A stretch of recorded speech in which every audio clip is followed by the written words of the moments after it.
Today, we're going to talk to you all about securely deploying AI assistants over all your unstructured data. And we're joined at this webinar, Unstructured is joined by Yuhong Sun from Onyx. And we're your two hosts. So I'm Nina. I'm a staff developer relations engineer at Unstructured. I've been at Unstructured for almost a year now. And I've been working in NLP, deep learning, language modeling over the last 8 years or so between startups, venture capital, and previously in academia. And I'll turn it over to Yuhong to introduce himself. Yeah, thanks, Nina. Yeah, actually, very similar background. I was also working at NLP. But yeah, so I'm one of the co-founders of Onyx. So like Lena, I was working in deep learning. So I was working with the transformers architecture. Now we've been building Onyx for about almost 2 years now. And kind of the goal of what we're doing is help teams have essentially a single source of truth connected up to all of their internal knowledge, looking to make this context available to GenAI models, and through this help teams be more efficient in finding information in their everyday tasks and helping teams build new agent use cases on top of their knowledge. Great. And I'll go over our agenda for today. So we're going to talk about opportunities and challenges in using GenAI for productivity and some challenges that folks have faced. We're going to talk about how you can unlock team potential with centralized GenAI using Onyx. And then Yuhong will then also share how they're keeping everything secure within Onyx. And then we'll dive into how some of that is powered with unstructured data using unstructured as the document processing function within Onyx. And then I'll share a demo of Unstructured, the platform with the GUI and the API, and Yuhong will also share a demo of Onyx. So we're excited to walk you all through how these products can help superpower your GenAI and how they're better together. A little bit of housekeeping before we get started. So we have a chat section where you can throw in messages in the chat, like sharing where you're from. And for questions, you can put those in the Q&A box. And then after our presentations, we'll answer all of those questions live. Or if they're short questions or links, we'll just share those in writing in the Q&A section. We'll send the recordings to your email after we wrap up. And if you're interested in a guided POC with either Onyx or Unstructured, you can schedule a one-on-one chat to learn more after our session. And so we'll start by just giving a little overview about both of these companies. So Unstructured is a Series B startup with thousands of paying customers and millions of product downloads between our open source, our APIs, and our GUI platform. And we power your GenAI data layer by transforming data to be GenAI ready. And I'll turn it over to Yuhong at Onyx to tell us more about Onyx. Yeah, amazing. Thanks, Nina. So yeah, maybe I'll give a brief intro as to what Onyx is at a high level. So you can think of us as an AI assistant connected to all of your company's documents, applications, and people. So as an example, maybe you want to ask a question like, what are the most requested features from our customers last month? So a language model by itself wouldn't really have no idea how to answer that because it's lacking the relevant context. But by connecting up all of your internal docs, like your sales transcripts, your engineering docs, customer conversations, and basically all of the other sources of knowledge, we can make surfacing this information much easier. So just like Unstructured, we're open source, and you can see some of our open source stats on the right. We also have some amazing customers also listed on the right there. And for many of them, they're not just users of the product, they're also part of our community, and many of them have actually made contributions back to the project. So, hopefully we'll see you all as part of the community as well. Cool. Okay, how does Onyx work behind the scenes? Well, we have like 40 or so connectors for apps like Google Drive, Confluence, Slack, Salesforce, and many others. So we pull data from across all of these applications and we keep them in sync. So as updates are made in the source application, we also have the latest up-to-date information in Onyx as well. So we also pull access information. So all of the answers that you get back from Onyx reflect exactly what you have access to in the end applications. So when a user asks a question, we fetch the latest information that's relevant to the particular query, and that's used to inform the context that we pass the LM, and then from there, you get back your answer. And hopefully, as we expand our partnership with Unstructured, we'll get support for even more sources automatically. So a little bit of context as to why we even started doing this in the first place. Well, my co-founder and I, we were both developers at fast-growing startups. We were both fairly senior members of our team. I joined my former company as it was just scaling up, so I worked on a lot of different projects. And as the company scaled and new team members joined, I started receiving like a ton of questions about projects that I hadn't touched in, frankly, like years. So felt like half of my day was taken up by resolving these questions from other team members. And as we started building Onyx, we started talking to users, and we found out that this problem was actually not unique to engineering. It was a pain point felt basically by every team across the org. So, to make it more concrete, some specific examples. For example, maybe you have slower responses to your critical customers because, the knowledge to resolve their issue is locked up in the mind of one person. Maybe that person isn't on at the time when the issue occurs, right? There's also wasted work, poor decisions made as information is incomplete or not accessible. So at the end of the day, this hurts your team and it hurts your customers too. Yeah, so on top of making information instantly accessible, we also use GenAI to help teams distill down the knowledge and make it really easy to digest. So instead of reading through dozens of search results, the LLM can give the user the answer directly because it's able to process all of those documents in a fraction of a second. And of course, the answers that we give are always citing back to the original documents. So now instead of waiting on responses from team members, you and your team can find answers from a single place. So to make it again more concrete, this is what the app looks like. So when you ask a question, you get back a set of the most relevant documents there. So that's what you see as cards on the top. You also see the AI generated answer below. As part of the answer, you can also get the citations, and if you hover them, you get this little pop-up. And you can always click on the citation to follow through to the original source. There's also the option there to see all the sources. So if you click on that, you get the right side panel and you get a longer list of documents. And again, you can follow through, click any of them, and it brings you back to the original source of information. Couple other quick nifty things. So you can choose any of the model providers that are connected up. So like if you want to use Azure OpenAI, AWS Bedrock, maybe Anthropic directly, basically any of the LM providers, or you can even run your own model as DeepSeek right now is very popular. So, we've had users also hook up DeepSeek and now have a fully air-gapped system where their data never goes anywhere external. But yeah, you can also apply time range filters, tags, etc. That way you scope down your search. And our users have actually taken it far beyond search. Knowledge is also kind of the foundation of building capable AI agents. So our users have created AI agents that have access to different sets of documents within their organization. So maybe they'll have one AI agent that's connected to engineering docs and another one that's connected to customer success, for example.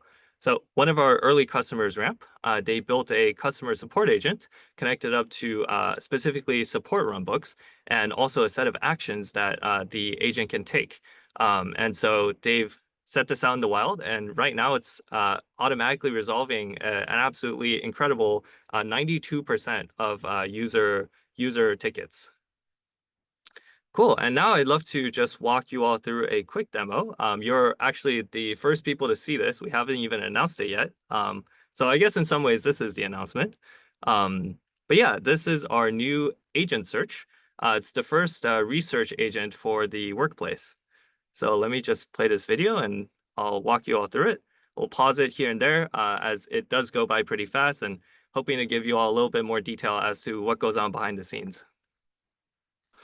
So the other day, a customer was trying to deploy Onyx. They were trying to set up single sign-on, but they misconfigured one of the setup steps, and so they were getting back a invalid redirect URL. So, okay, I can throw this in the system. What happens behind the scenes? We are building up an initial context. We run an initial set of retrieval to kind of build the context for the question here. So, for example, if you have acronyms, the system will first search and then it can run the expansion for the acronyms. And then using all of this, it can now generate a set of questions. So now we have a set of, well, we call them internally, we call these sub-questions. And for each of the sub-questions, it runs a set of parallel searches against all of the sources that are connected. So you can see them here. Now it's reading a large number of documents. It is re-ranking them, bringing them all together. Oops, let me go back really quick. Yeah, so it's read a bunch of documents from across a ton of sources. And the analysis, which I haven't clicked on here, but if you were to click on it, you get kind of the chain of thought for what is going on with all of the documents and this particular sub-question. The system is going through, it's answering all of these sub-questions now. And at the very end, it combines all of the research and all of the documents that it used for the sub-questions, as well as the original question. And now you get a final curated set of documents that are most relevant to this particular query. Again, you can click on the show all, you'll get the expanded sidebar. You have all of the top 50 sources. But yeah, now you have the AI answer coming through. Can notice as well, we have the citations. The D represents document and Q represents sub-question. So if I click this, it will bring me to the document, and now we're showing the sub-question. Can also click on that. It will bring you to the correct part of the analysis as part of the sub-question. Cool. And we're just finishing up the generation of the initial candidate answer.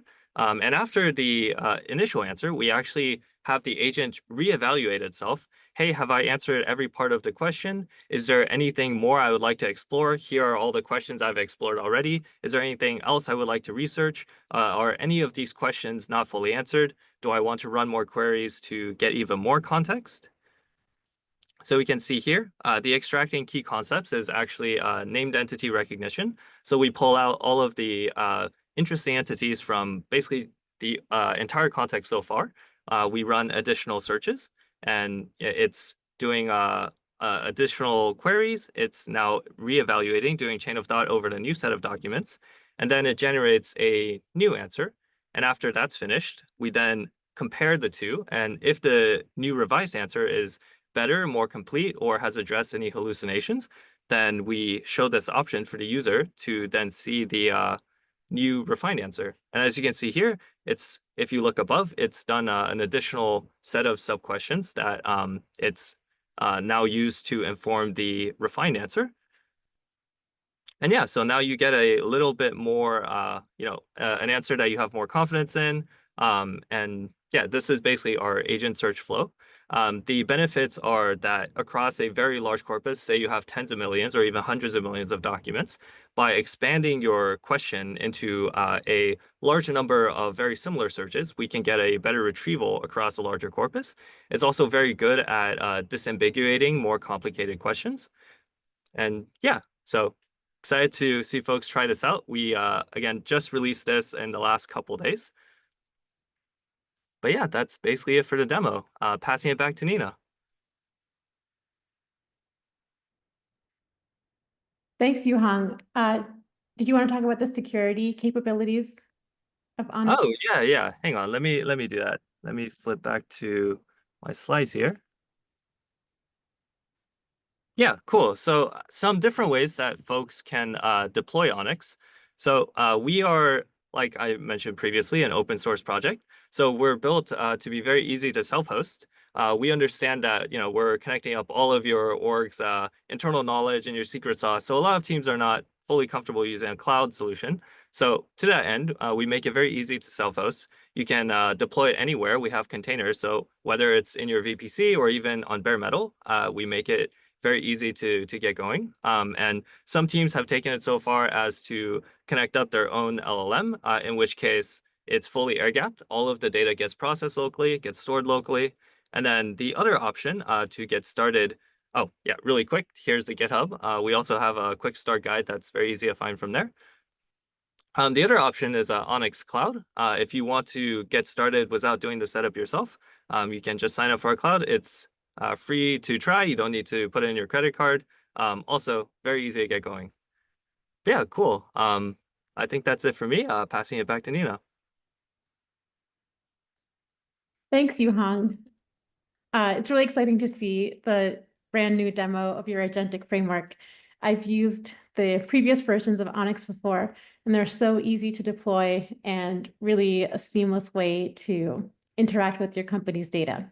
So, yeah, so I'll kind of tie this back to how unstructured fits into the picture here. So as Yuhang was mentioning, there's a lot of unstructured data that is what folks really want to be referencing when they're talking to their company documents.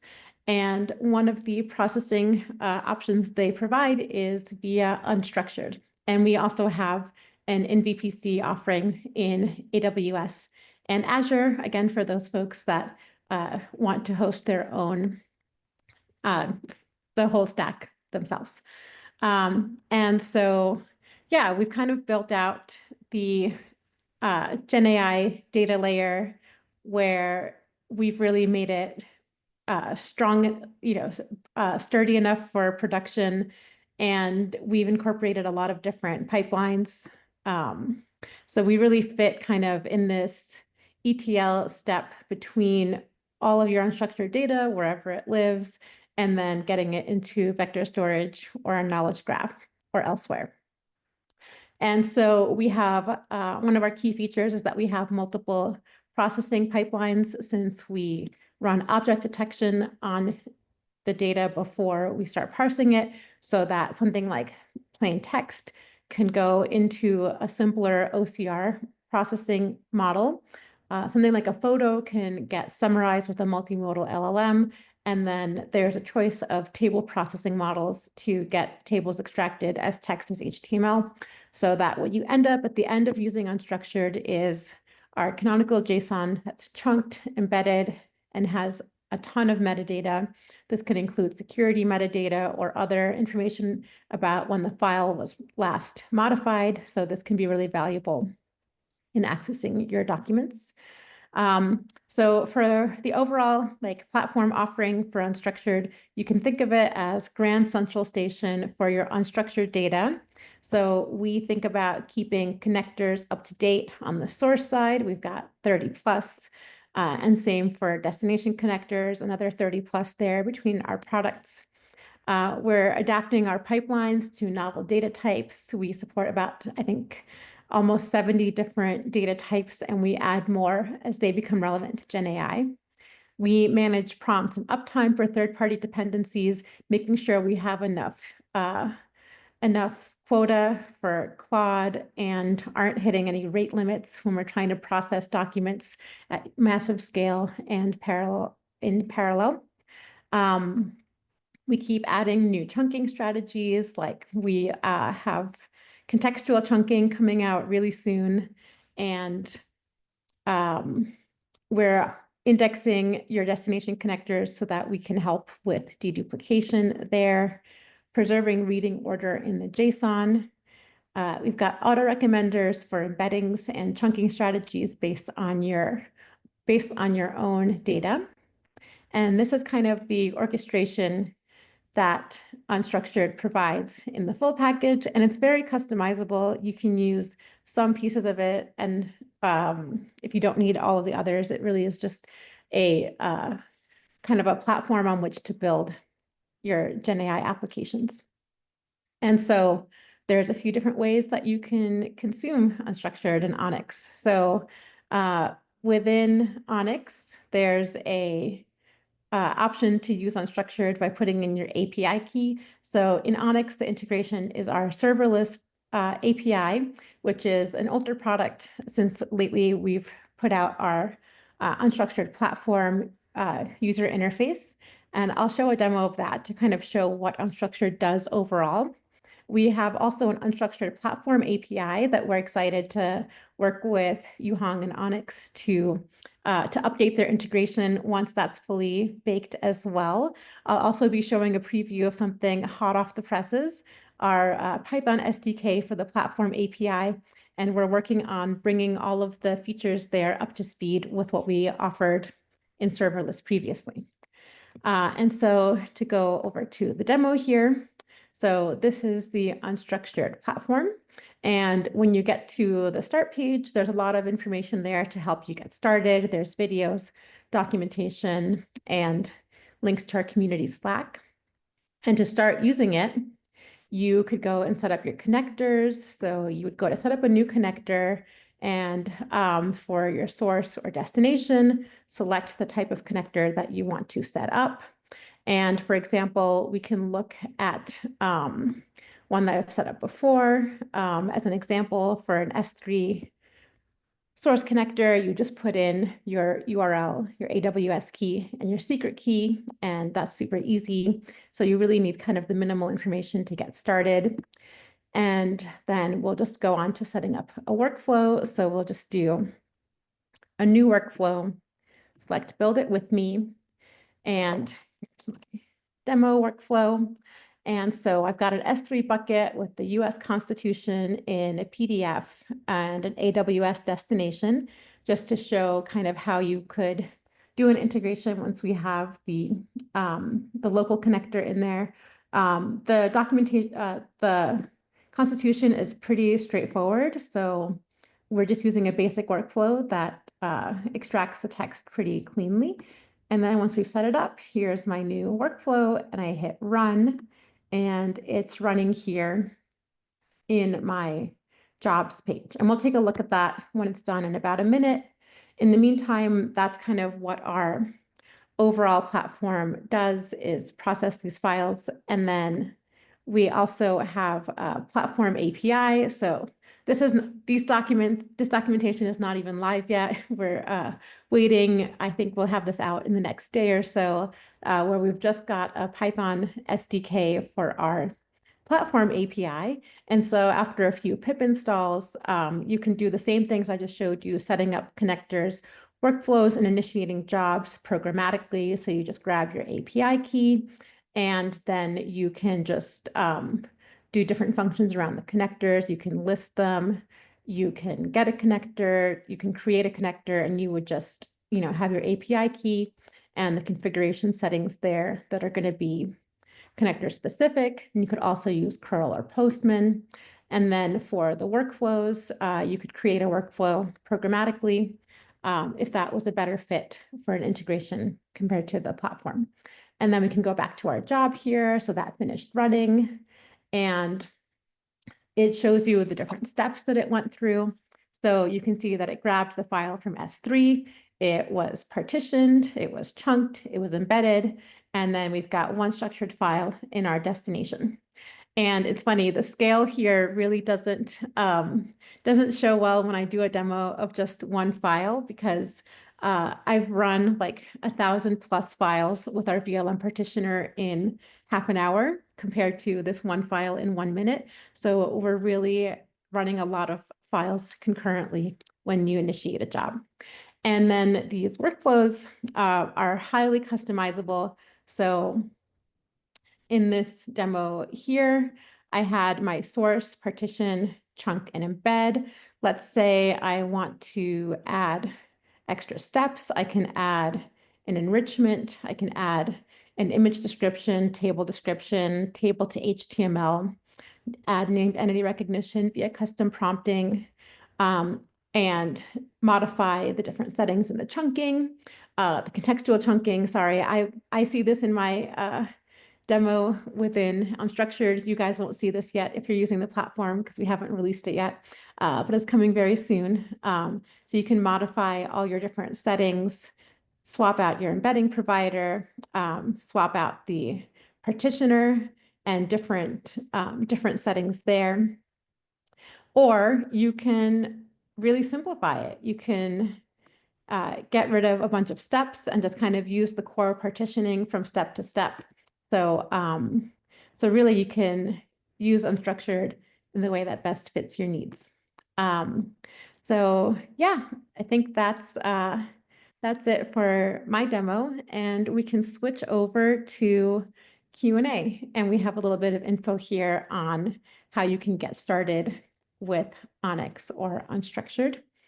And so I guess I'll open up the Q&A pane and see what questions we have in here. Okay. And I think some of you might have put questions in the chat, but if you can just put those into Q&A instead, then we'll make sure that we can get to them. Okay, so I think the first question from Roman to Yuhang, can this connect to any data source, either on-prem or cloud, for example, SQL Server on-prem, Samsara API in the cloud, or any source on which I can let loose your platform? Yeah. So in terms of SQL, that's something that we have on our roadmap. So right now the system is a retrieval-based system. The kind of core flow that we use is called RAG, so retrieval augmented generation. So for SQL, it's more a generate a formula, apply the formula to the tables, and then parse the results. It's a little bit separate, but it's definitely something that's within the scope of our mission. Probably timelines for this would be like second half of the year. But timelines are of course subject to change. Yeah. Great, thanks. And then another question from Isidoros. Do you use custom document storage for the raw documents used in a multi-vector retrieval? Um, We use a document index called Vespa. So behind the scenes, we're building a hybrid keyword index and vector index. So for the keyword index, it uses this algorithm called BM25. And for the vector index, we do multiple passes over the different chunks. And for those, each chunk of like a particular size gets its own embedding, and they're all embedded in the same vector space. But hopefully it's not going too technical, but hopefully this is the right crowd for it. If you embed a large document all at once and it fits within the context, then you get more kind of contextual information, right? There may be some things at the top that relate to things at the bottom, but also you lose a little bit of the granularity in the details. But if you embed it at almost a sentence level, then you can capture more of the nitty-gritty information in there. But yeah, to answer your question, we use a hybrid index for a document. Yeah. Great, Uh, thanks. yeah, and in case people are wondering, it's part of the deployment. You can have it so that your data, it's processed and stored in the vector index, and that can live anywhere of your choice. Thanks. And then we've got an anonymous question. How does the tool filter out potentially sensitive or private user unstructured data, or does it regard all data as company-owned data? Is that also for me? I think so. Yeah, okay, sure.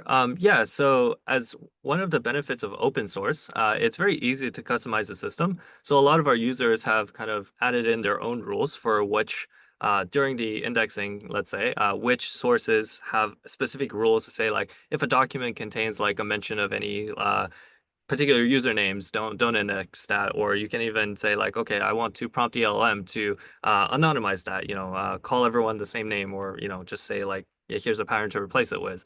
So yeah, it's another benefit of open source. A lot of our users have done things like that.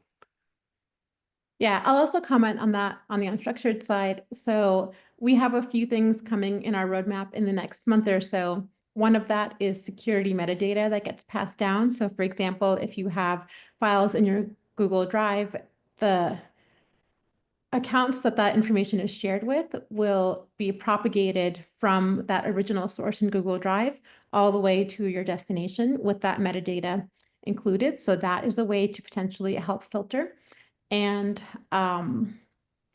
then also I briefly mentioned our custom prompting feature that right now can help set up NER within unstructured. It could also be set up to become a PII detection filter. So then that's another dimensionality on which to operate on sensitive data. You could remove PII directly from the text itself as well.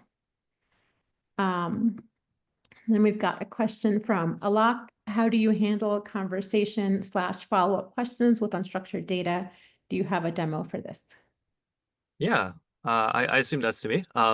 Yeah, so it works similar to essentially if you think of like ChatGPT, for example. Forget the knowledge part for now. As you're having a conversation, right, there's a running history, and all of that gets pulled in up until a certain point. And if you're exceeding the context limit, then that goes away. But it's the same for us. But we also have like the documents that are part of the context. You can also select so if you remember from the demo, there's kind of the sidebar. You can actually select particular documents that you want to have a conversation with, and those get pinned to the context. And so, as you're asking questions, those documents will be guaranteed to always be fed into the context, right? And then you can say like, I'm done with this one. You can unselect it, select a different document, and then have a conversation in more detail with another document. And while you're doing this, of course, the history is always pulled in as well, up until a certain point. Yeah. Great, thanks. And I think this next question is for unstructured. How does data validation work for the data extracted from the VLM? Can we fine-tune models and upload custom VLMs? So we have our own internal benchmark data sets that we've used to validate the accuracy and completeness of the extraction. I think we have a recent blog post on that that kind of goes into some of the metrics that we've found. I can try to find that maybe the next time Yuhang has a question and share it in the chat. And then for fine-tuning models and uploading custom VLMs. So yes, I do want to emphasize that what we offer as our kind of self-serve platform is meant to be a scaffolding on which users can customize really a lot of things. You can work with our solutions engineering team via contacting sales. And that would be kind of, if you go to that, our link for enterprise, they can work with you to customize your VLM setup. So that would kind of be the way to do that now. I think potentially later on that could become more self-serve as well, but our SEs are super fast, so they can make that happen very quickly. Okay, next question. Is there any configuration that would allow users to bring their own documents that are relevant to their own workflow, SOPs that are at a department level, et cetera? Should I take a pass at that? Yeah. Yeah, so yeah, you can connect up specific sets of knowledge. Within the platform, you can also organize the knowledge. So if you choose to connect up like everything, you can still organize it into document sets for like engineering, for sales, for marketing, etc. And yeah, if you want to bring your own documents, that's not one of the connectors. There's also two ways to pass it to our system. The first one is to just pass files through our file connector. You can upload a zip, and we'll pass all of the parsable files in there. Also, if it's got like images and such in there, we leverage unstructured, of course. So those will get pulled in as well. But yeah, and then aside from that, there's also an API where you can just push documents to us in the expected format. It'll have things like title, content, metadata, time last updated, bunch of different optional fields as well. But yeah, so basically you can ingest any arbitrary document into the system. Great, thanks, Yuhang. And I just shared that blog post in the chat that I referenced earlier with some of our metrics around VLM partitioning. Do connectors work in the Microsoft GCC high tenant? I don't know if that's a question to me. I don't know what that is, I'll be honest. I don't either. Maybe it's like a deployment method for like SharePoint, like locally or something. I'm not sure. Yeah, I'm not sure either. Sorry, Jamie. Uh, yeah, sorry, Jamie. You can also go to the unstructured.io/enterprise link and email sales, and they will definitely have an answer for that. Okay. Larry Stewart, do we have control over what we want to include in the metadata? So I can answer on the unstructured side, and Yuhong, if you want to share on your side after that, feel free to jump in then.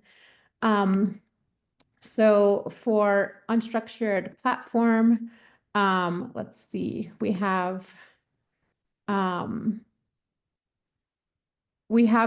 elements. Oh, okay. What we do offer is, for example, excluding different elements. So you could kind of exclude like headers and footers and things like that. But the metadata itself is we include all of it. And then if you, for example, didn't want all of it to land in your vector database, what you could do is put it into blob storage, remove some of the fields, which would be really quick and easy, and then you could load that to a vector database. Otherwise, we kind of include everything by default because it's much easier to remove it after the fact than it would be to add it. And again, as I had mentioned earlier, if you contact our enterprise team, they could help you work that directly into the platform if you didn't want to develop that additional step yourself. Yeah, I can take it from our side. Mhm. Oh, sorry, Yeah, were you going to continue? yeah, go ahead, Yuhang. Okay, yeah, sure. How we handle metadata on our side, we have a fairly opinionated set of metadata that we believe can contribute to the search quality. Because at the end of the day, what we do is try to give the best search over all of your internal knowledge. Yeah, so you can customize it. So, for example, if you have like a Confluence connector and there are certain, let's say, labels that you don't want to include, it's very easy to make those changes. You do have to change the code, but it's like a one-liner. It's just excluding it from a dictionary. Very, very straightforward.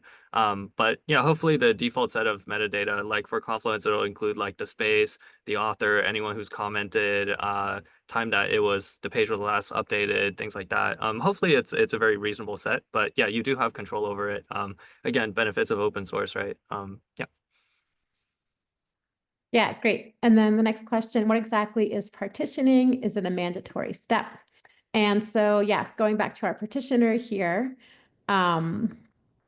so I think that it may be a mandatory step right now, but I think we've kind of talked about whether, some people may just want to move data from a source to a destination, and we may remove that as a mandatory step within unstructured, but it's kind of the core of what we provide, what we started with our open source solution a couple of years ago.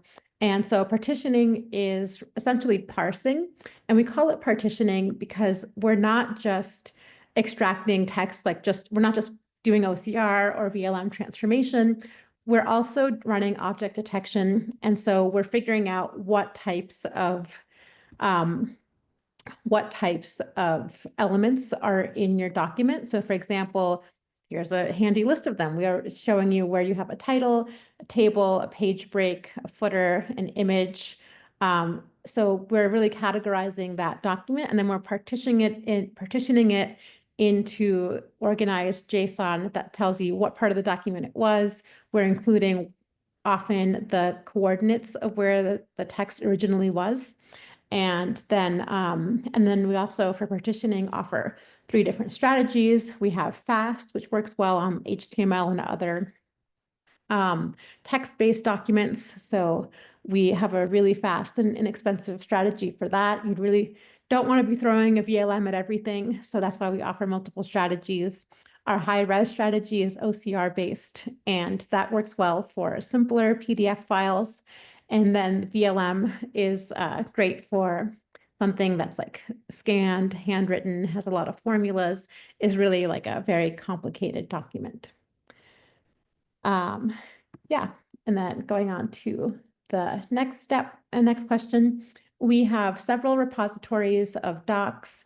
The goal would be to use the newest document. Do you have tools to identify the newest doc that would be used in AI chat, i.e. emphasize newest information over older sources? Yuhang? Yeah, So we have a lot of signals actually here. So I can't get through all of them, but some of the ones that may be interesting.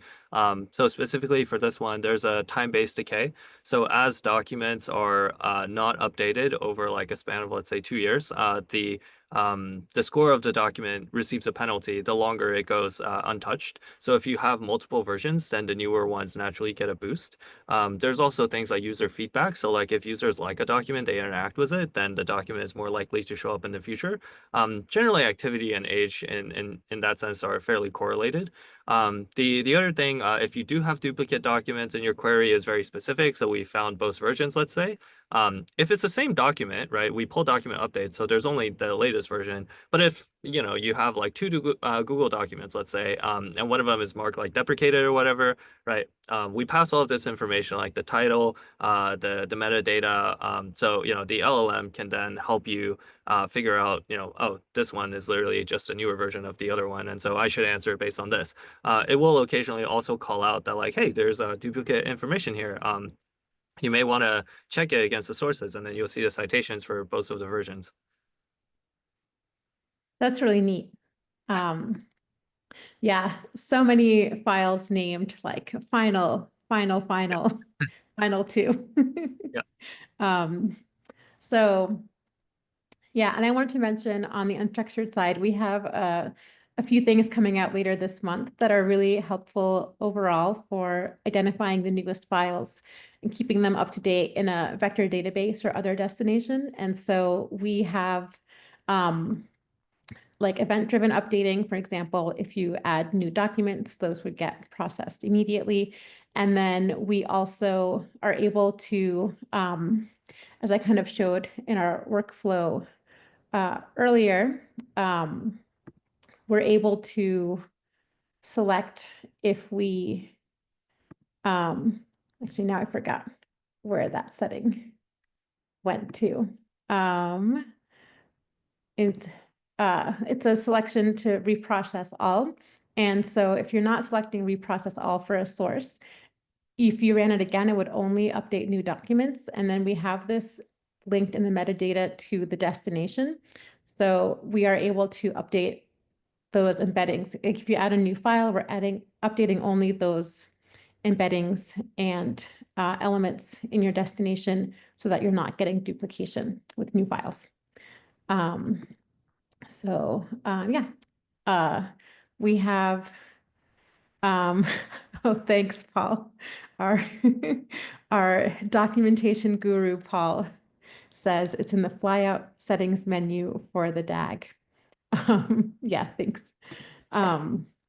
So a question from Roman. So any REST API would be compatible. I assume that's a question for the platform API. And I believe that's yes, but since I see that Paul is in the chat, he can also he can also send a message to everyone in case that's incorrect. Okay, next question for Yuhong is Onyx multimodal. yeah. Short answer is yes. So we do image inputs, image outputs. It depends on kind of which, or I guess the more complete answer is it depends on which LLMs you have hooked up. So if it's a vision compatible LLM, then it processes image inputs, right? And for the image output, for example, it's part of a tool call. So we can use like, for example, DALL-E to generate images, and that will be a part of your chat context as well. Yeah. And next question for Yuhong, you mentioned that your agent doesn't share content from the users. We have proprietary content and it can't end up in an LLM offsite. Can we use your agent and keep the content produced behind the firewall? Yeah, so we have different access. So like okay, there's a lot of different access tools. I'll try to cover a couple of them. So for example, there's an OS to get onto the instance, right? So if you have like your different connectors connected up, you can set up like single sign-on versus or using like SAML or OIDC, so like Okta, Azure AD, etc. So only your users will be able to access the knowledge there. And also it's we automatically sync permissions from the different sources, right? So as they're getting answers, only they will be able to access those. If you're building agents on top of the different connectors and they're using like our APIs, you can also scope the APIs to kind of essentially imitate a user. So your agent will also be scoped in terms of what it can access. In terms of how you make your agent accessible to external users, for example, that is more on your end. We give back the answer, we give back the relevant documents. How you expose that is up to you. Yeah, hopefully that answers the question. And then next question for Yuhong, what about accessing information on clients stored in tools like IT Glue or a PSA like ConnectWise? Yeah, I can't remember all 40 of the connectors. I think I dropped the connector list in the chat at some point. So you can definitely check those. Connectors are also one of the kind of we made it extremely modular, so like it's kind of on the external side of the system. It's very easy for people to contribute new connectors. It's actually really cool. I think like of the 40-ish connectors that we have, about like 20 to 25 are built by community members. We of course then take a pass at it to make sure it works in all cases, and we do the permission syncing and things like that. But yeah, if you have a tool that is very particular to your organization, it might even be like a tool that you built internally. Onyx can connect up to that with fairly little work. Great, thanks. And then how do you handle questions that are beyond the scope of data? Yeah, so the LLM is generally able to identify when it doesn't have the right information. If you ask a very complicated question, super open-ended, like, what should we do to 10x the business over the next year? It will typically just say like, hey, based on the documents, there's no outline plan. It's not going to make up something, and just treat that as truth, right? Yeah, I mean, there's a lot of ways that like a question can be kind of beyond the scope of data. But yeah, the LLM is generally pretty good at identifying it, especially with the agent flow. Now we prompt it to reevaluate its answers. I think in the research space, this is called like reflection. So this is also another great way to, make sure that the answers are trustworthy. And at the end of the day, right, you always have access to sources. So, for business critical things, it's still very good to check the source of truth, which is your own knowledge, your team's knowledge. Yeah, when I tried on Onyx, I saw that if the answer was not reflected in the context, it would just say there's no available information to answer that Yeah. when you're in document query mode. Okay, next question for you, Hong. Can you filter the items available for retrieval based on metadata in the context? For example, not retrieving documents that are similar in context, but only relevant for a different client. Yeah, for sure. So when we talked about indexing, I gave an example of Confluence. So we pull in like the space, different labels that you might apply to the page. So as part of the input bar, you can also apply these filters. So you can filter by the source type, you can filter by time range of when the document was last updated. You can filter by all of these different metadata fields. Yeah, so hopefully that addresses that. The other thing is, even if we fetch like extra documents, especially with the agent flow running a lot of parallel queries, we have the LLM evaluate the documents to say like, maybe this one's on topic, but it's talking about a different customer, right? And so it will then throw these out. The chain of thought really helps, our system give a very reliable answer as opposed to, just here's a document, hope for the best, right? Yeah, great. I see a clarification on GCC. That's not the Microsoft commercial tenant. It's the more secure government high cloud. Yes, I think Unstructured does have support for that. And I think Aaron from Unstructured had added a note that someone from our federal services team can reach out. Okay, next question, I guess for both of us. Do the tools work with data that is in a data lake or database and not in a document form? I'm thinking of ERPs or MES platforms, smart manufacturing systems, et cetera, that are collecting data points. So I would say Unstructured has several sources that are data lakes or databases, so they don't have to be documents, but we probably work best for documents that do require partitioning. And Yuhong? Yeah. So to handle like data lakes, databases, this is more something that we plan to do later in the year. Currently, we work with like unstructured data, right? So yeah.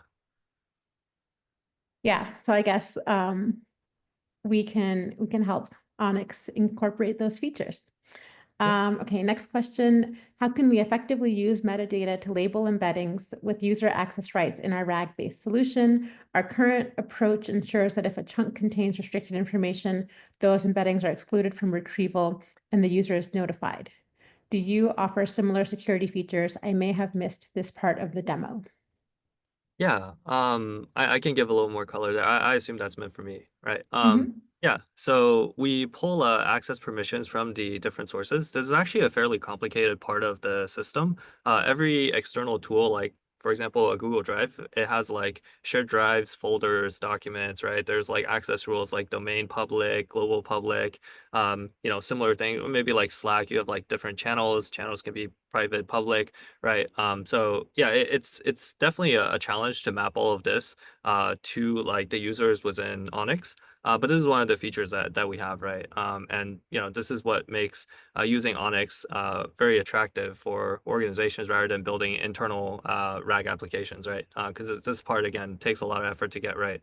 Um, yeah, but at a high level, the way that it works is we map user emails to the emails in the external tools. There's also things like role-based access controls. Like you can create a connector for, let's say, a particular Google Drive folder, and then you can assign it to a particular user group in Onyx. So you can have like an engineering user group. You have like whatever, right? So that's another option as well. Yeah, great. And then the next question, does unstructured also generate summaries for images and tables in PDFs? So yes, I can quickly show how we do that. We have our enrichment tab here, and then you can add image description, and then you can select, these are the model options we have now, but we're rapidly expanding our third-party integrations. So we would have even more options for image summary generation, and then similarly table description. We have similarly GPT 4.0 and Claude 3.5 Sonnet included there. And so those summaries, those would go into the JSON that then gets uh, chunked and then goes to your destination. So it would really, those summaries would show up the same as any text that you actually had in the document if you add that enrichment as well. And then, clarification on an earlier question. I mean, can Onyx read from RESTful APIs to gather data, or can it only use existing connectors and compatible file types? Yeah, I can talk about that one. Yeah, so it can call APIs. This is what we call actions that are made available to the agents. So if you provide kind of a spec of like what this particular action is, when the LLM should call it, and what are the arguments I can call it with, then for example, one of the built-in ones is a web search. So if you provide like a Bing API key, then the LLM can then say, hey, I've looked internally. I couldn't find an answer to the question. Maybe I should look on the internet as well. So then I can call this tool. It can pass over the user query, or maybe it can pass in a modified version of the user query, right? And then it can search the internet and then use that as part of the context as well. Great. We have gotten through the full list of questions in the chat. I guess there were a few that were submitted in advance. Yuhong, maybe we can answer a couple of those since we have a few minutes left. Yeah, sure. That sounds good. Let's see, there was a question on that was submitted in the event registration from someone. How can we extract the tables in PDFs in CSV format and merge tables which are across multiple pages? Finally, we need to set up a system where the AI assistants can access this table and write code to manipulate them. So I can speak a little bit to the partitioning setup we have for multi-page tables in unstructured platform and unstructured platform API. So we have solved the multi-page table problem, and we'll actually have a blog post fairly soon about just showing an example of that. And I'll leave the rest of the question to you, Hong. Yeah, I think multi-page tables are a challenge, and so we're very glad that we have Unstructured to help us with a lot of the ingestion on that side of things. In terms of like actually manipulating these files, if you remember the screenshot that I shared of our chat UI, there's a file add file button, so you can bring the file into the context of the chat. We're going to be releasing a code interpreter module relatively soon. So the LLM can take your file and it can run processing on it. It's in a sandbox safe environment. And then from there, it can give you back files as well as just plain text outputs or a subset of different output types, like, for example, graphs that it will display within the chat window. But yeah, to address this question specifically, if, for example, you need to remove rows where, it matches some regex pattern, then the LLM can, generate the transformation there. It can use the runtime of the code interpreter to take in the file, modify it, and then pass it back. Great, thanks. And there's a note in there about Excel files and CSV files. That is a file format that Unstructured also supports. And we output tables that we extract into text as HTML to make them more queryable by retaining their structure. And then, yes, last question that we can, or I guess that for me, when prompting LLMs to analyze financials, for example, nuances in formatting of the reports and or clunky data taxonomy and inputs can create long back and forth prompt refinements to reach a point where the LLM can understand what it's analyzing. How does Unstructured solve the problem of complex data structures, inconsistent data inputs, and bad reporting formats to deliver usable outputs? So I will say that we're not trying to extract particular information from the document. We're just trying to extract all of the content in a way that's machine readable. And so we have optimized our VLM prompts to really retain the structure so that the information is organized in the same way that it was in the documents. But then you could use something like Onyx to ask questions about that document. And we also have a blog post, I think, coming out later this week, where we set up information extraction from financial documents, specifically S1 filings, and we compared using long context windows in Gemini 2.0 versus setting up just a quick RAG system, nothing as elaborate as what Onyx provides, but just for a quick experiment. And so we have a blog post coming up that will give a short summary of the amazing things that RAG can do in terms of extracting this information, but that is a second step after unstructured. And so we have used an LLM for that in our information extraction pursuits. So yeah, I guess we're at the hour. So thanks everyone for joining. Thanks you, Hong, for joining us and sharing a brand new demo of your product. Thanks everyone, and we'll get that recording and some links with more information out to everyone after. Thanks everyone. Cool. Bye. Thanks, everyone. Thanks for having me.